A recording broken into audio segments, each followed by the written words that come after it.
Hello everyone.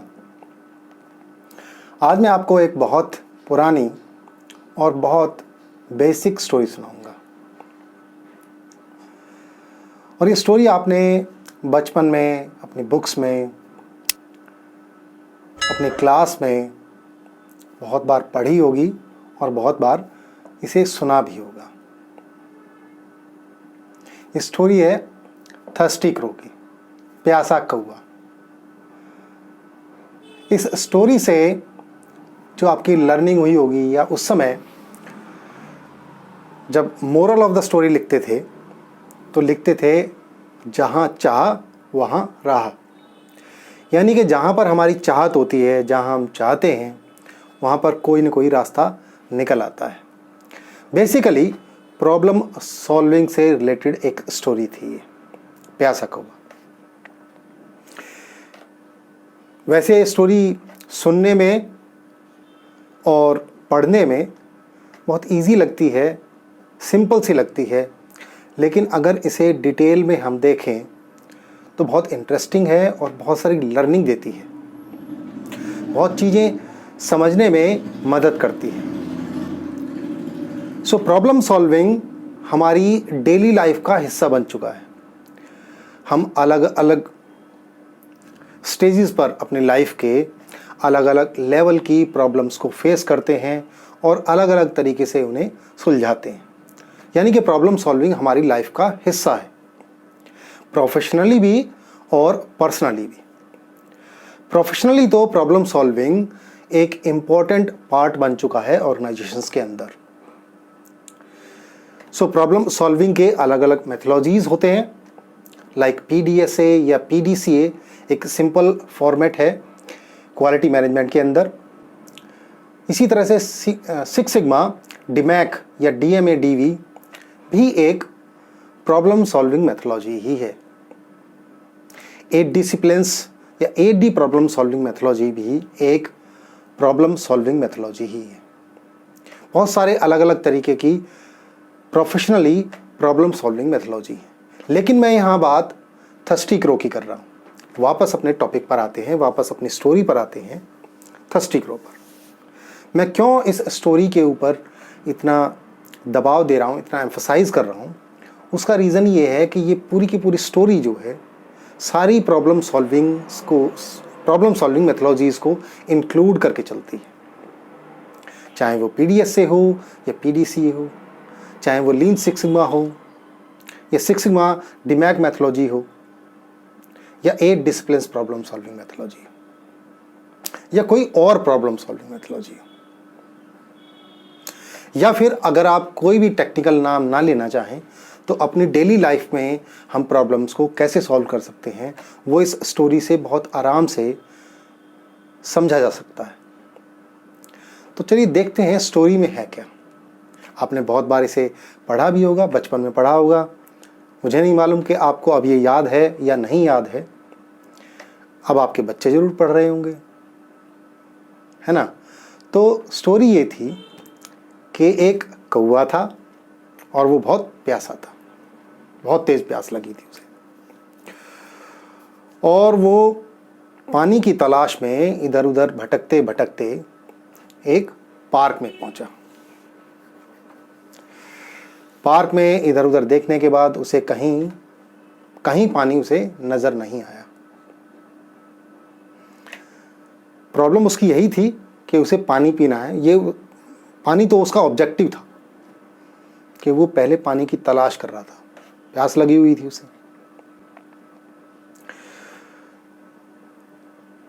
Garden में या park में काफ़ी इधर उधर उड़ने के बाद उसे कहीं दूर एक कॉर्नर में एक घड़ा रखा हुआ दिखाई दिया।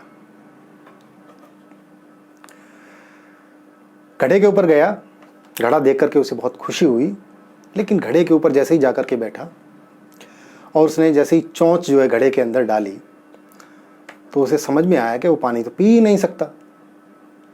देखिए कितनी बड़ी प्रॉब्लम है, पानी है लेकिन वो पानी नहीं पी सकता। अब इसमें प्रॉब्लम क्या है?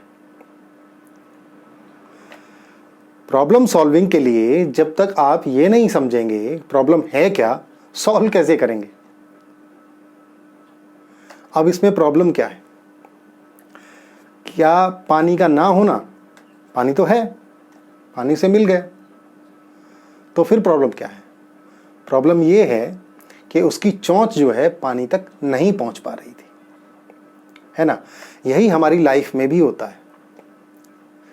यानी कि जो लेवल उसे चाहिए था पानी का, उस लेवल तक वो लेवल पानी का नहीं था मटके के अंदर या घड़े के अंदर।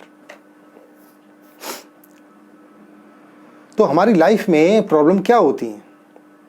जो एक्सपेक्टेड है वो नहीं होता, उससे कम होता है या उससे ज़्यादा आ जाता है, तो उसे संभालना, तब तो प्रॉब्लम बनती है। यानी कि जो एक्सपेक्टेड है और जो करंट सिचुएशन है उसके बीच का गैप जो है वो प्रॉब्लम को डिफाइन करता है। यही आपको समझना है। जब भी हम अपनी लाइफ में किसी भी तरीके की प्रॉब्लम्स को डिस्कस करते हैं या उन्हें सॉल्व करना चाहते हैं, तो प्रॉब्लम्स अपने आप में प्रॉब्लम है क्या? तो प्रॉब्लम है जो एक्सपेक्टेड था, जो हम चाह रहे थे, वो ना हो करके जो हमारे सामने है उसके बीच में जो गैप है वो हमारी लाइफ की प्रॉब्लम्स होती हैं।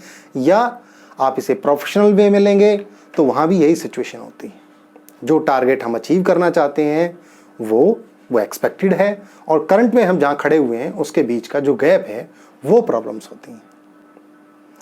They are known as problems. ठीक यही थर्स्टी क्रो वाली स्टोरी में था।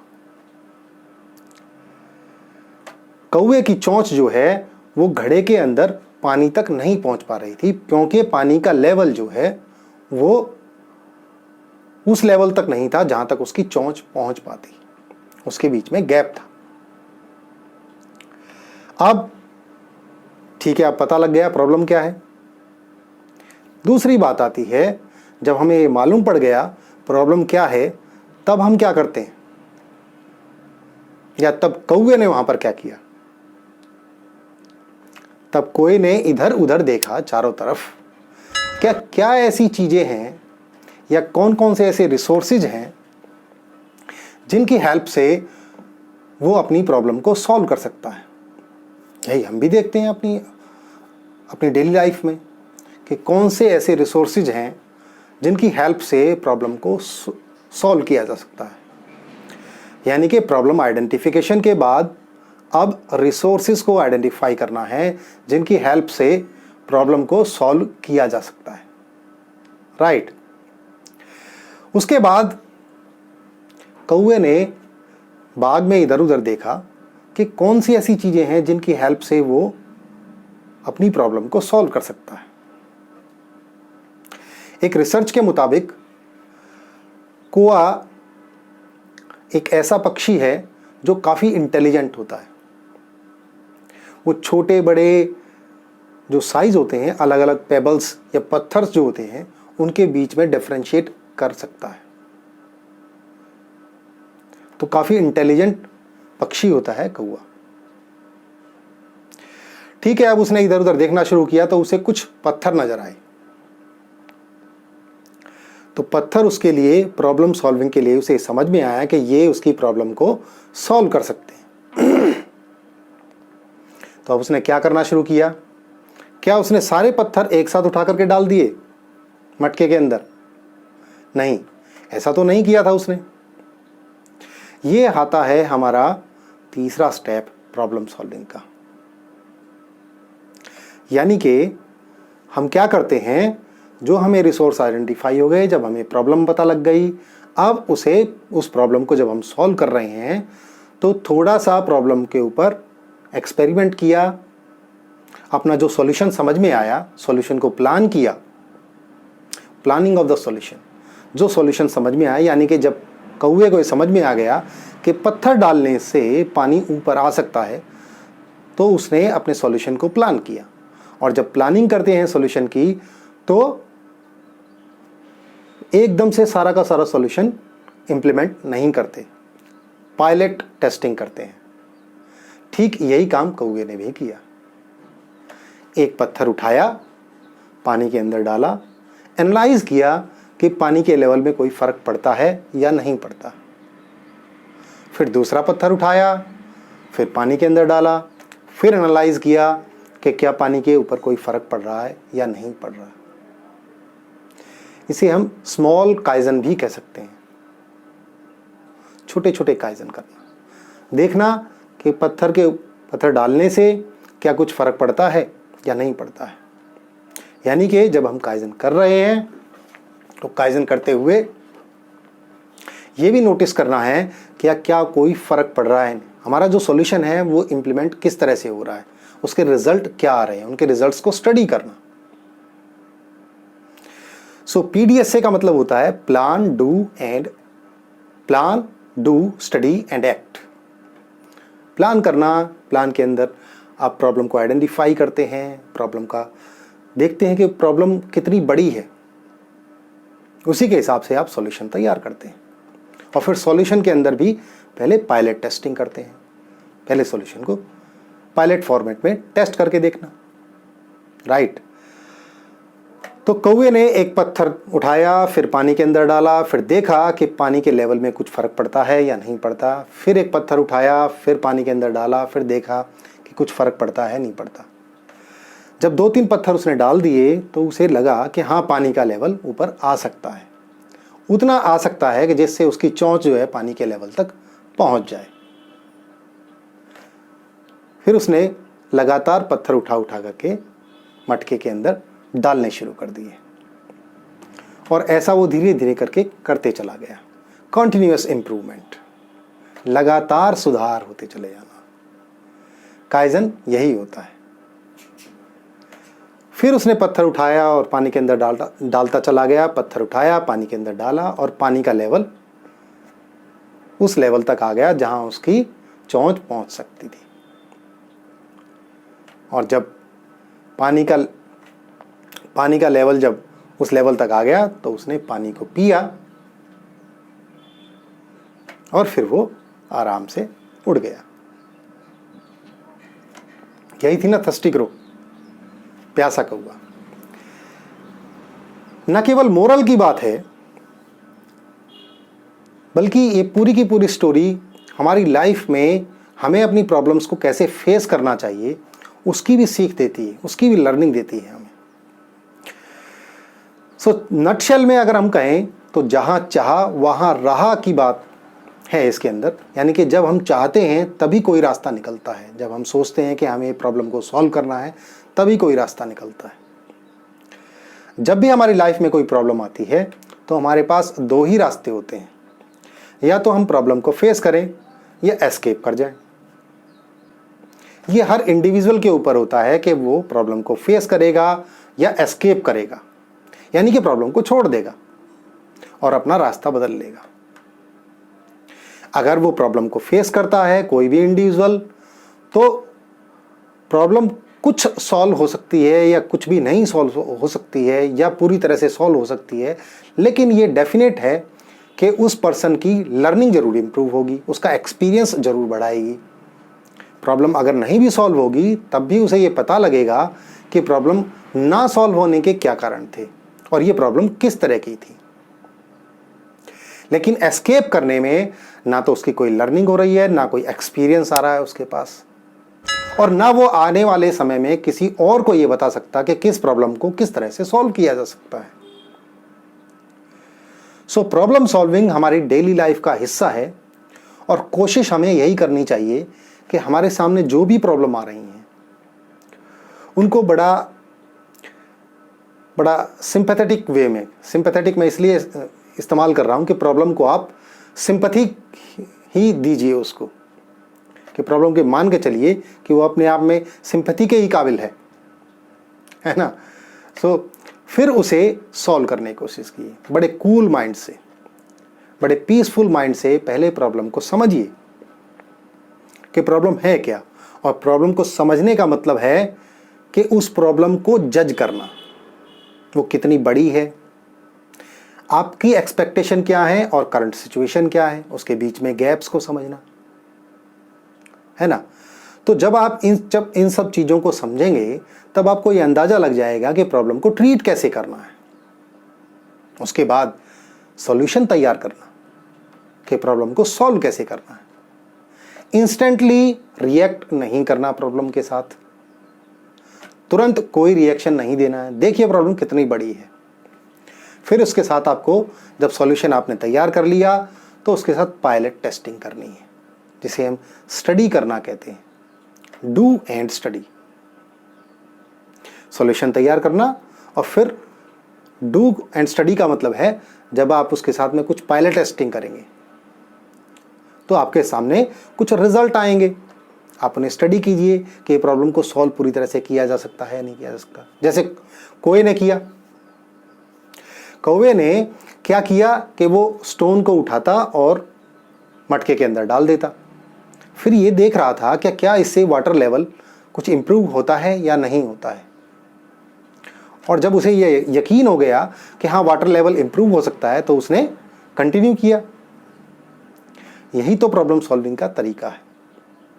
फिर कंट्रोल करना, कि जब आप एक प्रॉब्लम को पूरी तरह से उसको कंट्रोल कर पाए, उसको सॉल्व कर पाए, तो वो प्रॉब्लम दोबारा ना आए। सो उसके लिए बैकस्लाइडिंग अप्रोच एक होती है कि हमें बैकस्लाइडिंग से बचना है, यानी कि प्रॉब्लम वापस वहीं ना चली जाए जितना हम सॉल्व करके लाए थे, उसको सस्टेन करना है हमें। यानी कि जो हमारा एक्सपीरियंस आ गया, अब उस तरह की कोई भी प्रॉब्लम आएगी तो उसे इंस्टेंटली आप सॉल्व कर सकते हैं, है ना। तो इसी तरह से आपको प्रॉब्लम सॉल्विंग करना है। प्रॉब्लम सॉल्विंग के तरीके यही होते हैं, बेसिक मेथोलॉजी यही है प्रॉब्लम सॉल्विंग की, चाहे हम अपनी पर्सनल लाइफ में यूज़ करें या फिर प्रोफेशनल लाइफ में यूज़ करें। सिक्स सिग्मा डीमैक को अगर हम देखते हैं तो सिक्स सिग्मा डीमैक में क्या है, डिफाइन द प्रॉब्लम। सबसे पहले आपको डिफाइन करना है। क्या डिफाइन करना है, करंट सिचुएशन क्या है, एक्सपेक्टेड सिचुएशन क्या है, गैप्स क्या हैं उसके बीच में, कहाँ आप पहुंचना चाह रहे हैं, आपके करंट रिसोर्सेज आपके पास क्या क्या हैं। देन मेजर, आपके पास जो करंट में प्रॉब्लम आई है उसको स्टडी कीजिए, उसके पैरामीटर्स को स्टडी कीजिए, मैट्रिक्स सेट कीजिए, उसके किन फॉर्मेट में उसको मेजर करना है, एनालाइज कीजिए। फिर उसको जब आपने उसे मेजर कर लिया, अलग अलग पैरामीटर्स को मेजर किया है, उसको अलग अलग डेटा लिए हैं, डेटा लेकर के उसको आपने स्टडी किया, उसके सभी पैरामीटर्स का डेटा आपने कलेक्ट किया, फिर उसे एनालाइज कीजिए। देखिए प्रॉब्लम का इम्पैक्ट कितना बड़ा है, किस तरह से वो आपको इम्पैक्ट कर रही है, उसका इम्पैक्ट आपको स्टडी करना है। कैसे वो प्रॉब्लम आपको इम्पैक्ट करती है, कितना आपके ऊपर इफेक्ट डालती है, कितना रिस्क है, अगर वो प्रॉब्लम ना सॉल्व हो तो रिस्क कितना बड़ा है, और अगर वो प्रॉब्लम सॉल्व हो जाए तो कितना बेनिफिट होगा आपको, ये आपको एनालाइज करना है। And then DMAC I, DMAI, then come to the I. जब आप आई पर आते हैं इसका मतलब है इम्प्रूवमेंट। अब आपको इम्प्रूवमेंट प्लान करना है, यानी कि सॉल्यूशन तैयार की, जब आपने एनालाइज कर लिया, प्रॉब्लम का इम्पैक्ट देख लिया, रिस्क स्टडी कर लिया आपने, और गेन स्टडी कर लिया कि अगर प्रॉब्लम सॉल्व हो जाएगी तो कितना गेन होगा, और अगर प्रॉब्लम सॉल्व नहीं होगी तो क्या रिस्क रहेंगे। और फिर जब आप सॉल्यूशन आपने तैयार कर लिया तो फिर पायलट टेस्टिंग करिए।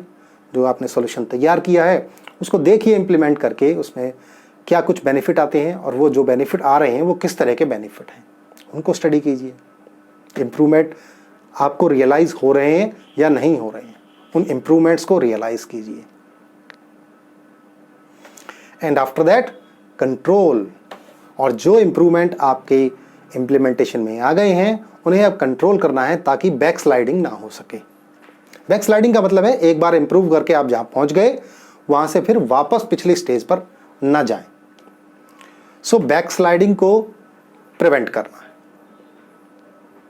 तो ये प्रॉब्लम सॉल्विंग की मेथोलॉजी है। आप इसे थर्स्टी क्रो की इस जो स्टोरी है, जो आज मैंने आपको स्टोरी सुनाई है, उससे बहुत अच्छे तरीके से आप समझ सकते हैं, है ना।